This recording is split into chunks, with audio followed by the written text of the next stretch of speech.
Hey guys, Jared here. A quick heads up before we dive in. Some viewers might find this episode disturbing, as there are discussions of suicide, abuse, and sexual violence. Viewer discretion is advised. I'm a tramp, a bum, a hobo. Planet Earth about to be recycled. A great deal of God in my body. Some young Californians were being held prisoners and virtual slaves by a mysterious cult called the People's Temple. One of the biggest mass suicides in recorded history. People don't join cults. They join movements, groups that they think are very good. I believe that madness can happen to anyone, under the right circumstances. Picture this. You're sitting in a crowded hall, shoulder to shoulder with people who call each other family. Everyone's chanting the same phrase over and over until you feel your thoughts blur. On a stage, a man with sunglasses and a gold-plated book says the world outside is evil. You're exhausted, underfed, and you're being told that if you exit your human vehicle at the right time, a spaceship will pick up your soul. We just sat there and gasped as each one of these members said their goodbyes. My thoughts in these last hours are only of joy and wonder. Normal people don't end up here, right? Well, hold that thought, because today we're diving headfirst into the world's most dangerous cults and seeing exactly how they worked, how people escaped, and the warning signs you need to recognize before it's too late. Anyone is susceptible, at the right place at the right time. What led 900 people to drink poisonous Kool-Aid in the jungle of Guyana? How do you get 39 people to believe that a passing comet is their Uber to heaven and that they have to die to catch the ride? Why did a meditation retreat carry out the deadliest bioterror attack in US history? This is just the tip of the iceberg, and it just keeps getting weirder. Before we get into all the creepy rituals and apocalypse bunkers, what exactly is a cult? I've been involved in a number of cults, both as a leader and a follower. You have more fun as a follower, but you make more money as a leader. Psychologists usually define a cult as a high-control group built around a charismatic leader, unusual beliefs, isolation from the outside world. Homer, come back! That's my husband! He's our husband now. And a structure where questioning the boss is basically a sin. One expert estimates there may be up to 10,000 cult-like groups in the United States alone, which is a wild number. What we are dealing with are predatory groups who target people and pull them in without their consent or their knowledge. The playbook is weirdly consistent. Big promises, simple answers, us versus them thinking, and slowly cutting you off from friends and family. If you begin to get that kind of gut feeling that you're in a cult and it's time to take a step back, unplug, and look over those warning signs. That same engine can show up in spiritual movements, doomsday groups, self-help brands, personality cults, and even some online fandoms. What are you looking at me for? Cults don't mostly grab crazy people. They target folks who are stressed, grieving, lonely, or looking for meaning or community. They were targeting kids as young as 11 and 12 years old and recruiting them into what I ended up working out and believing was a cult environment. Over time, some followers develop what psychologists call abdication syndrome, where you hand over responsibility for your life to a leader the way a little kid relies on a parent.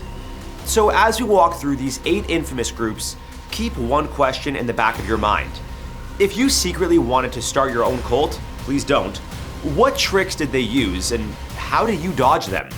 Let's start with the one that literally gave us the phrase, drinking the Kool-Aid. The People's Temple started as a church with a feel-good promise and ended with a name everyone knows, Jonestown. In the 1950s and 60s, preacher Jim Jones pitched something radical for the era: racial equality, shared living, and a community where everyone belongs. People bought in so hard, they called him Dad. But slowly the vibe shifted. The church turned into a controlled bubble. Members handed over their money, cut off negative family, worked themselves to the bone, and fell asleep to the voice of Jim Jones blasting over loudspeakers late into the night. Get ready for identification marks to be put on your body, and an identification number even necessary tattooed on you. Jim Jones demanded loyalty. He controlled everything. He would say, "You'll die before you leave here." When journalists and ex-members started asking questions, Jones moved hundreds of followers from California to a remote settlement in Guyana. On paper, it was a socialist paradise in the jungle. No words could describe the peace, the beauty, the sense of accomplishment and responsibility and camaraderie that's here. In reality, people were exhausted, underfed, monitored, and constantly told that outsiders were coming to destroy them. Survivors later described emergency rehearsals known as White Nights, a way for members to prepare in the event of an attack on Jonestown. This included practicing revolutionary suicide by drinking a sweet grape-flavored punch, the kind that later gave rise to the phrase drinking the Kool-Aid, and then later being told it was poisoned. When members survived, they realized it was a test of loyalty. That kind of psychological conditioning trains you to obey even when you're terrified. On November 18th, 1978, a US congressman flew to Guyana to investigate and was murdered on the airstrip while trying to leave. Jones then ordered his tribe, like they had rehearsed, to drink vats of cyanide-laced Flavor Aid, a cheaper Kool-Aid style knockoff. But this time, he wasn't faking. On November 19th, Guyanese authorities found over 900 bodies there, including about 300 children, killed by cyanide-laced grape drink or by forced injection. So, how did people ever leave? A handful survived by refusing the cup or running into the jungle, like kitchen worker Stanley Clayton, who slipped away in the chaos, and Odell Rhodes, who escaped through the bush and later helped identify bodies. Bottom line, if some spiritual leader is pushing you to cut off communication with your family, hand over your money and believe there's no real life for you outside their group, that's not enlightenment. That's basically Dr. Evil level control. Speaking of control, to all my disciples, followers, please like and subscribe. Hit those buttons and join us. Too far? Okay, I'll rein in a little bit. Our next cult takes us to late 1960s California, where a commune of hippies had a sinister agenda. The shocking scene of mass murder on the orders of crazed cult leader Charles Manson. Charles Manson was a petty criminal who rebranded himself as a guru just as the hippie era peaked. He mixed stolen bits of Christianity, the Beatles' White Album, and apocalypse fantasies about a coming race war he called Helter Skelter. Young drifters and runaways landed at his commune on Spawn Ranch, where he offered amphetamines, free love, and a place to belong. And it was a family affair. It was a party. He robbed us from our parents, and he gave us back to ourselves. Once people felt like family, the control kicked in. Manson rationed sleep and food, hammered in the idea that the outside world was corrupt, and controlled who slept with whom. Sex is power, and in many groups, the leader will use sex to control people. It wasn't about sex, it was about power and control. Manson positioned himself as the only one who really understood what was coming. Classic, I alone can fix it energy. I'm not asking you, I'm telling you. You do exactly what I say. 5 persons, including actress Sharon Tate, were found dead at the home of Miss Tate and her husband, screen director Roman Polanski. In 1969, he sent followers out to commit a series of murders meant to spark that race war. The word pig had been scrawled in blood on the door of the Bel Air mansion, where actress Sharon Tate and 4 others were slain. The violence was so shocking, it basically killed the peace and love era overnight. The blood, the knife wounds that these people took, there wasn't 1 or 2 knife wounds, there was a lot. We were just completely stabbed and stabbed and stabbed and stabbed. Nothing compares to it. What's wild is how long Manson's spell lasted. Some followers stayed loyal for decades, but others, like Diane Lake, who joined at 14, later described how vulnerable teens were slowly broken down and how Charlie went from magnetic to menacing once you were locked in his world.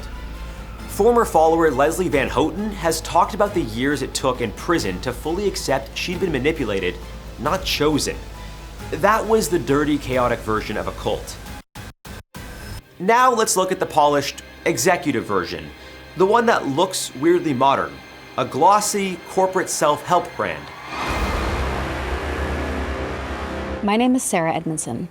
I spent 12 years inside NXIVM, one of America's most notorious cults. Fast forward to the 2000s, and the cult doesn't look like a commune in the desert. It looks like a TED Talk. NXIVM, founded by Keith Raniere, marketed itself as an elite self-improvement company. People paid thousands of dollars for seminars on ethics and success. There were colored sashes and levels, literally a belt system like karate, that made it feel like you were grinding XP in a self-help RPG as you moved up the ranks. What we thought we were doing in NXIVM was looking at those belief systems so that we could evolve and become the people that we want to be. On the surface, members were told they were working on discipline and emotional growth. Behind the scenes, a secret inner group called DOS recruited women as slaves. It was actually a front for Keith to have a harem of women that he was coercing and controlling. They demanded nude photos and damaging secrets as collateral, enforced starvation diets, and held women down while a cauterizing tool burned a symbol into their skin near the hip, literally branding them like livestock with a mark that hid Raniere's initials. High-profile followers like Smallville actresses Kristen Kruk and Allison Mack helped make it feel legit. All of us had to have our phones on all the time. We had to be available to respond to our masters at any moment, even when we were sleeping. What broke NXIVM wasn't a SWAT raid. It was insiders quietly documenting what was happening and going to journalists and the FBI.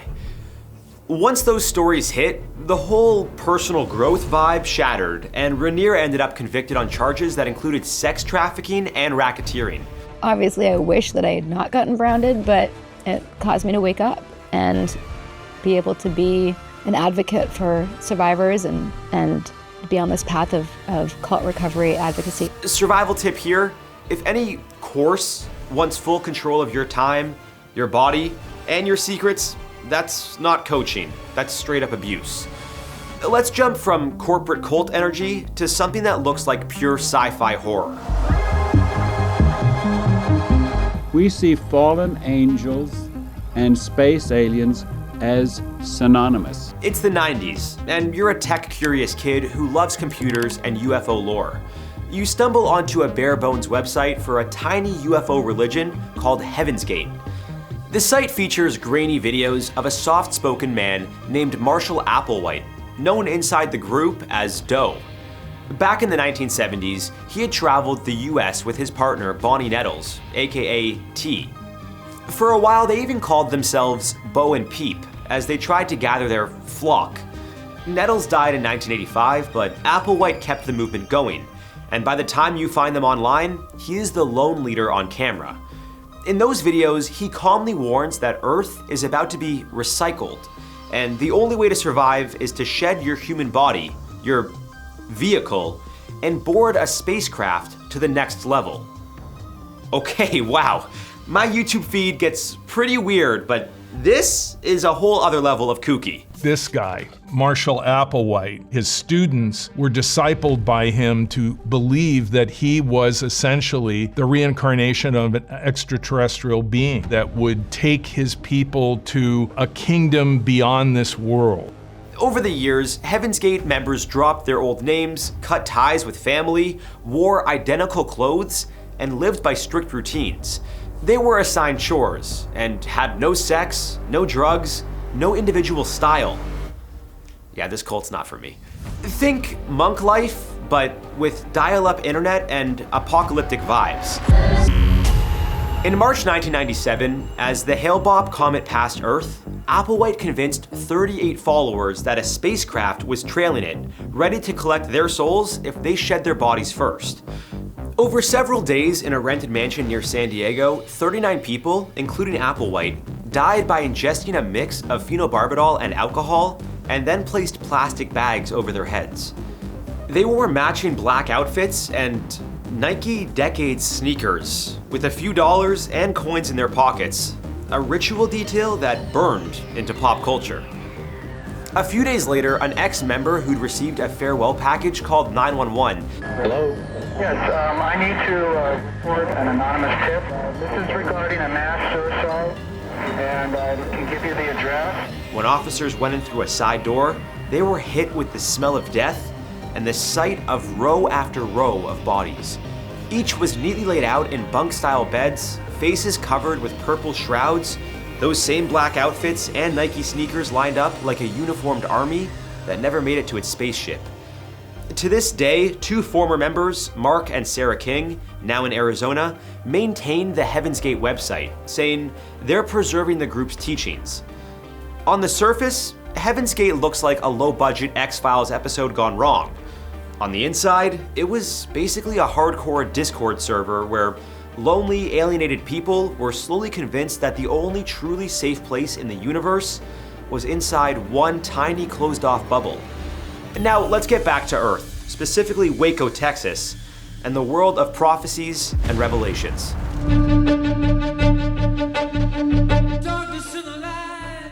High school dropout and wannabe rock singer, David Koresh now has a new ambition. He claims to be the son of God. The Branch Davidians were a splinter from the Seventh-day Adventist Church, which is a mainstream Christian denomination that emphasizes Saturday as the Sabbath and an imminent second coming. Under leader David Koresh, the Branch Davidians evolved into something far more extreme. Koresh preached that he alone could interpret the Bible's 7 seals from the book of Revelation, and that God had chosen him to lead an elite end-times army. Life at their Mount Carmel compound outside of Waco, Texas was rigid. Members lived communally, turned over money and weapons, and were told that Koresh could take multiple spiritual wives, while other couples were expected to live in celibacy. Questioning him meant questioning God's plan. They made weapons illegally in the compound, arming themselves to defend themselves against what he said was Satan. In February 1993, U.S. federal agents from the Bureau of Alcohol, Tobacco, and Firearms tried to raid the compound over alleged weapons violations. A gunfight broke out, killing 4 ATF agents and 6 Davidians, triggering a 51-day siege. Tanks, tear gas, loudspeakers, and live TV turned Waco into a national obsession. It ended when fires ripped through the buildings during an FBI assault. 75 Davidians died, including Koresh, and 25 children. Only 9 Branch Davidians made it out of the compound fire alive. To this day, there's still debate over how those fires started. The FBI says Davidians set the buildings alight, while some survivors and experts insist the government's tactics sparked or worsened the blaze. Former members have also testified that Koresh took underage girls as wives and controlled who could marry, have sex, or raise children inside the compound, turning even family life into another layer of obedience. Waco also inspired extremists on the outside. Oklahoma City bomber Timothy McVeigh cited it as one of his motivations. Next, we have a cult that tried to build its own city, complete with meditation, Rolls Royces, and one of the largest bioterror attacks in US history. It's been reported that L. Ron Hubbard once said, if you really want to make money, start a religion. In the 1980s, Indian guru Bhagwan Sri Rajneesh, later known as Osho, attracted thousands of mostly Western followers with a blend of meditation, free love rhetoric, and anti-traditional vibes. In rural Oregon, they built Rajneeshpuram, a full-on city with its own airport, police, and daily dynamic meditations that sometimes looked like mass emotional breakdowns. Locals and state officials weren't just annoyed either. There were land use fights, fears about a fast-growing private city with armed security, and bitter political battles as the followers tried to expand influence in nearby towns like Antelope. As clashes with locals and US authorities grew, Bhagwan's powerful aide, Ma Anand Sheila, went full villain arc. You better believe me, I'm a tiger. The group wanted more control over local elections in Wasco County, so they tried to pad the voter rolls by bringing in unhoused people from out of state under a share a home effort. And to stay ahead of enemies, Sheila's inner circle ran surveillance and wiretaps, targeting outsiders and, in a paranoid twist, even bugging Rajneesh himself as internal power struggles escalated. Would you like to have a look at what she has to say to you?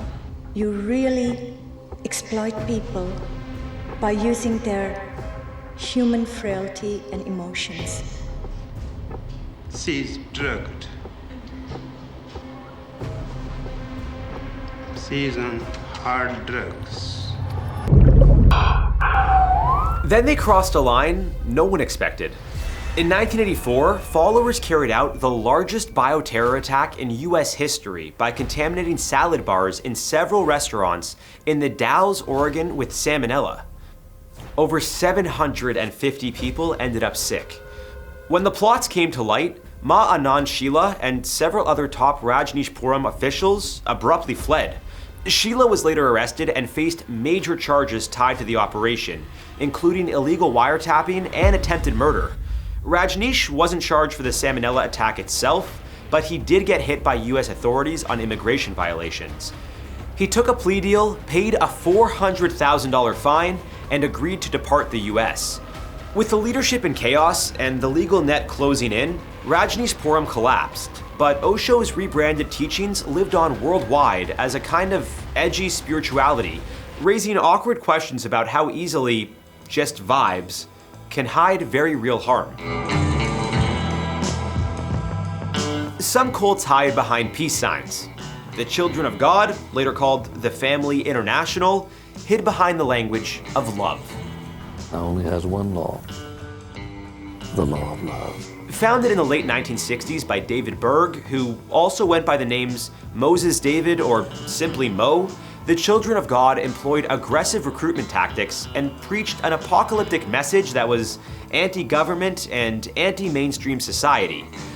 Members lived in communal colonies, cut contact with the outside world, and memorized Berg's comic-style Mo letters as spiritual scripture. Sex was reframed as a tool for God. Adults were encouraged to share partners, and at one point, women were told to use flirty fishing to seduce and lure in new male members. Behind the free love branding, former members later described horrific abuse when they were young. Kids raised in isolation, harsh discipline, and widespread sexual exploitation justified as divine. There was obviously physical beatings, spankings. There was usually someone designated to do it. And they obviously had a special amount of fear that they instilled in you. High-profile survivors like actor Joaquin Phoenix and actor-activist Rose McGowan have spoken about growing up in the group and eventually getting out. Under pressure from law enforcement and media investigations, the group started dialing back its most extreme practices in the 1980s. Flirty fishing was discontinued in 1987. Later, reforms followed in the 1990s, and in 2004, they rebranded again as the Family International. But for many ex-members, the damage didn't disappear with a new name.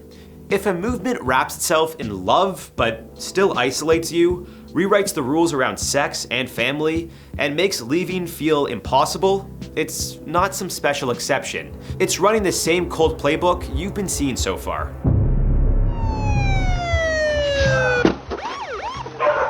Tonight, how many people are in the house tonight now? Mother is in rest. Okay. She has rested. Finally, one of the most modern examples, love has won. Around 2007, a Colorado woman named Amy Carlson began building an online following, reinventing herself as Mother God. If you choose love, you're always going the right direction.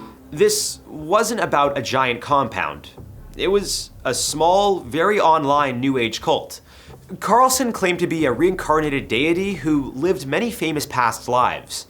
Live streams often showed her drunk or high, giving rambling sermons about 5D ascension, claiming Donald Trump was her father, talking about Atlantis, and whatever conspiracy was trending that week. Devoted followers moved into cramped houses, believing she could heal them through the screen. Life inside looked like a mashup of wellness retreat and hostage situation. Strict rules, little sleep, restricted food, and public shaming if you questioned Mother God. You know what? You can take your half-assed God and shove it up your f***ing ass! Families of members begged authorities for help, saying their loved ones had drained bank accounts and cut contact. In 2021, police found Carlson's mummified body in a Colorado home, wrapped in a sleeping bag and Christmas lights, coated in glitter with children living in the house.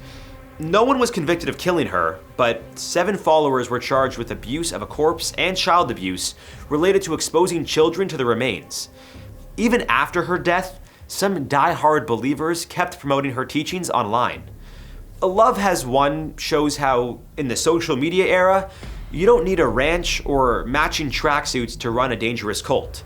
All you need is a live stream, an algorithm, and people looking for meaning in a chaotic world. So when you zoom out, these 8 groups look totally different on the surface. Churches, communes, seminars, UFO clubs, wellness retreats. But under the hood, it's the same code. A charismatic leader, a big promise, isolation, control, and a price for leaving that feels unbearable. If you keep second-guessing yourself as to why you're in a community where asking a question is betrayal, this self-appointed leader is always right, and your world keeps shrinking, that's your survival alarm going off. Talk to someone outside the bubble. Check real sources. Remember, you're allowed to walk away. And if you want to see how far a doomsday cult can really spiral, take a look at our episode on the Tokyo subway massacre, where the cult Shinrikyo unleashed sarin gas in 1995, killing 14 and injuring over 6,000. We'll see you next time on How to Survive. Yes, we will.